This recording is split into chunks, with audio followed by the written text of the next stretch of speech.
Si Benjo Basas po ng Teachers Dignity Coalition. Kausapin po natin this morning. Benjo, good morning. Ganda umaga, Benjo. Yes, Mano Ted. Opo. Good morning po, Mano Ted and DJ Chacha. Good morning Okay. po. So ngayon may debate, Sir Benjo, dito nga sa comprehensive sexuality education na ipinatutupad ng DepEd. Can we start the discussion by asking, sa ngayon ba, ano ito? Ito ba'y bahagi na ng ating asignatura? Ito ba'y bahagi na ng curriculum? Ito ngang pinag-uusapan ngayon at controversial na comprehensive sexuality education?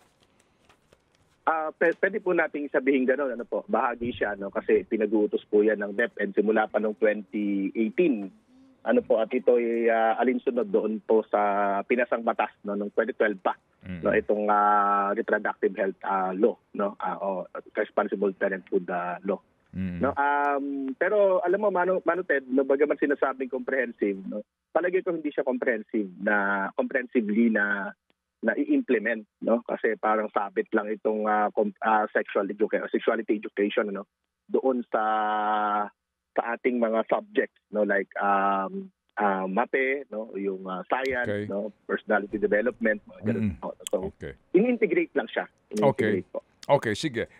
Kasi ngayon alam mo na siguro may debate dito nga sa panukalang batas para sa isang national policy in preventing adolescent pregnancies, institutionalizing social protection for adolescent parents and providing etc.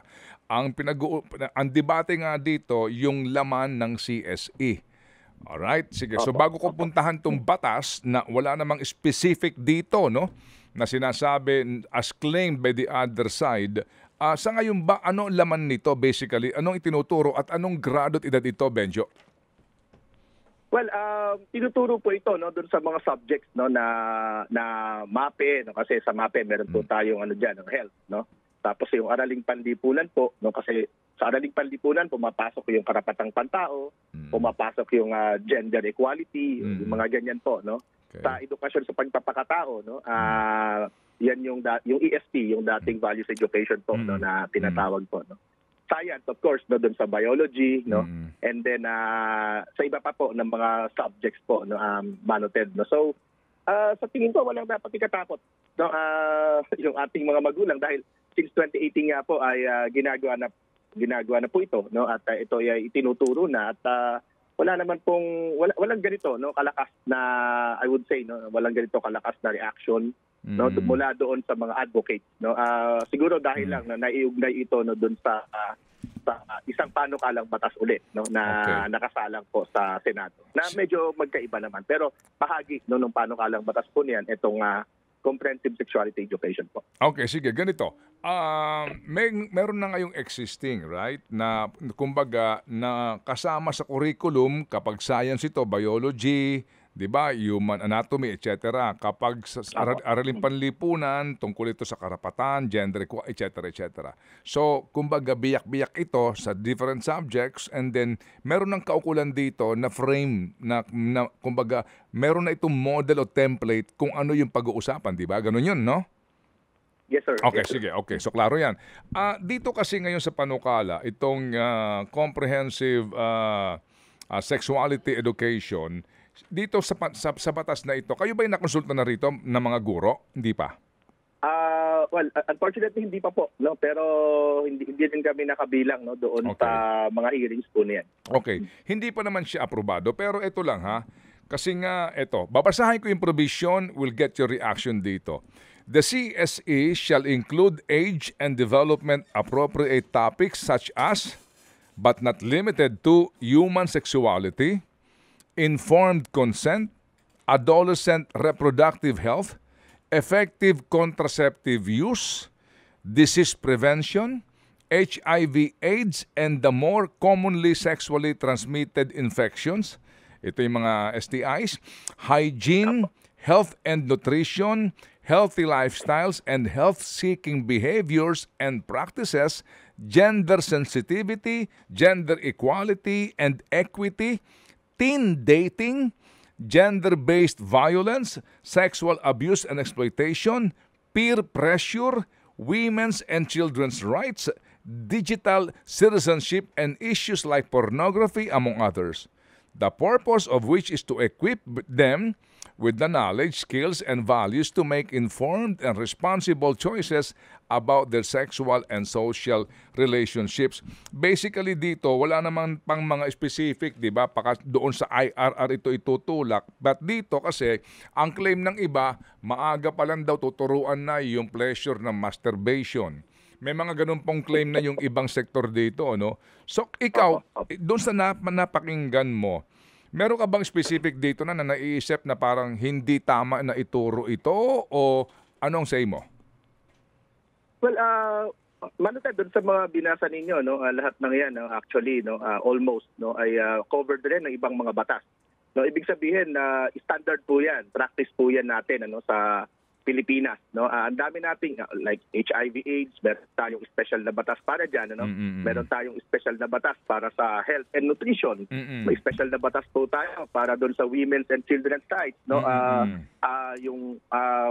No, napakarami. Ibig sabihin po ito ipinapasok, no, yung comprehensive sexuality education po, no, ipinapasok, no, doon sa formal na edukasyon, ano, yung iba't ibang mga konsepto, mga batas, no, kasama na, no, yung iba pa, no, na mga kailangan po na malaman, matutunan ng ating mga bata natin, ano po, no, para doon sa kanilang pag-unlad at pagkapwa-tao, no. Sa tingin namin, yun po yung nilalaman, ano, itong comprehensive sexuality education. Pag tinignan nga natin yung DepEd model, yung DepEd order on this, no, against this bill, ang layo, no, mas comprehensive talaga ito, no, kaya sabi ko nga po sa inyo kanina, yung CSE ng DepEd ay hindi talaga siya comprehensive. In fact, tinalakay po kahapon yan, ano, doon sa House, no, nandun din po kami, no, at nakita rin, ano, yung ilang mga pagkukulang din ng DepEd.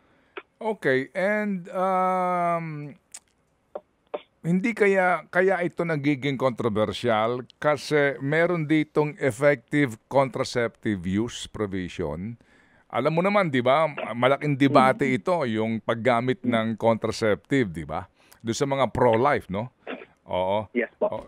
Ngayon ba tinuturo na ito sa nakatataas na baitang sa high school itong contraceptive use? Actually, dati pa man po, no, binabanggit po, no, may mga banggit po diyan, ano, sa ating education, ano. At wala namang masama din, ano po. In fact, meron na nga po tayong batas kanina, binanggit ko na po, yung reproductive health law, no. Kaya dapat po sumusunod tayo. In fact, no, Manutad, mahirap kasi ito, no. Sa nakikita ko po, no, I wouldn't want naman, ano, to argue, no, with those people din, ano po. Pero sa nakikita ko kasi parang ang ini-impose po ay yung no, yung kanilang faith, no, yung religious belief, no, na napakahirap kasi ang paggawa po ng batas, ang estado at ang edukasyon ay secular. No, hindi po natin pwedeng i-match ito, no, doon sa ating religious belief, no, na stricto. Pero mind you, no, dito rin sa panukalang batas, in fact kahit sa DepEd may banggit po, no, na meron itong mga tinatawag nating contextualization. No, in fact kinikilala, no, ng panukalang batas po, kinikilala niya yung mga IPs, kinikilala niya yung religious sensitivities, no. May mga ganun po, no. Hindi naman sinasabing pag binanggit natin ito, tinuro natin na ito yung mga ilang mga usapin, ano, hindi naman ito sinasabi na gawin ninyo ito. Hindi naman po ganun. In fact, tinuturo po natin para iwasan, no, at para magkaroon po nung informed, no, na choices, no, yung ating mga kabataan. Pero talaga kailangan talaga ng mahusay po na training talaga sa ating mga guro. Okay, sige po. Yung sinasabi niyong hearing sa House, nandun kayo kahapon, ninyo? Yes, sir. Opo. Oo, sige. So basically, nandun yung DepEd. Meron bang reform sa kasalukuyan na sex education curriculum natin? I mean, part of our curriculum, ano na pag-usapan?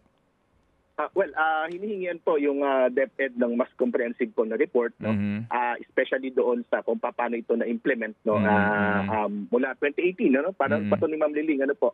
Tapos isa rin na lumutang din po doon yung pino-provide ng DepEd na 5 araw na training, no? At sabi rin ng DepEd may 450 o 400 something thousand, no? na train na ng mga teachers, no? Na kaya tinatanong kami kung kasama ba kami. Hindi po. Hindi rin naman kami dito nakasama din sa consultation at saka doon sa training. So on that particular matter, mukhang kailangan po talaga, no, that DepEd would do better, no?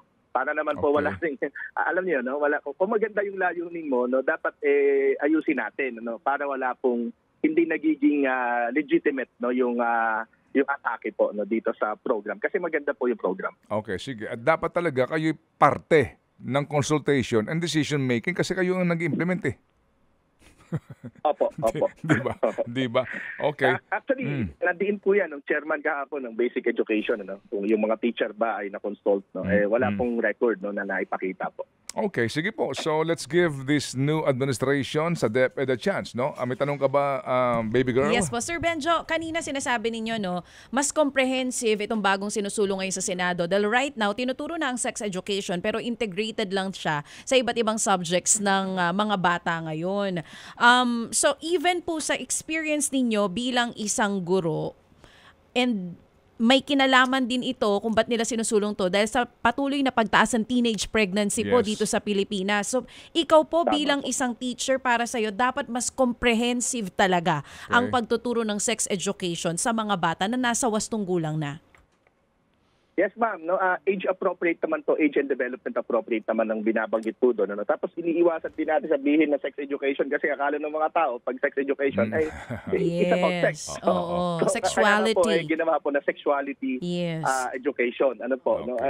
Maaalala po ninyo, panahon pa to ni dating DepEd Secretary Yes, nilapos, no? Tapos nung yung mga pumalit sa kanya, hindi po ito maisublong. Ano po, medyo nagkakaproblema po talaga ang DepEd dito hanggang nung 2018 po. Attorney Alex, kahapon ba dun po sa hearing? Attorney Alex, sorry po. Benjo Basas to. Sorry, Sir Benjo. Sir Benjo, kahapon po ba sa hearing ninyo, merong mga representative ang mga magulang? Ay, wala po kasi report lang po naman yung hinihingi sa DepEd, hindi pinag-uusapan ng bill. Okay. Sige, so salamat na marami sa inyo, Benjo, at kami makikipag-ugnayan dahil ito yung napaka-importanting issue at mukha yatang hahaba pa ang usapan dito dahil yung iba nga kasi kung ano-ano pinapakalat na informasyon at mali-maling, sorry po, no, pero sabi nga ni Benjo, dapat dito issue-based lang po tayo. Okay, salamat na marami, Benjo. Opo. Thank you po, Mano Ted. Salamat po. Mga salamat sa imo. Thank you. Si Benjo, Basas po ng grupong Teachers Dignity Coalition.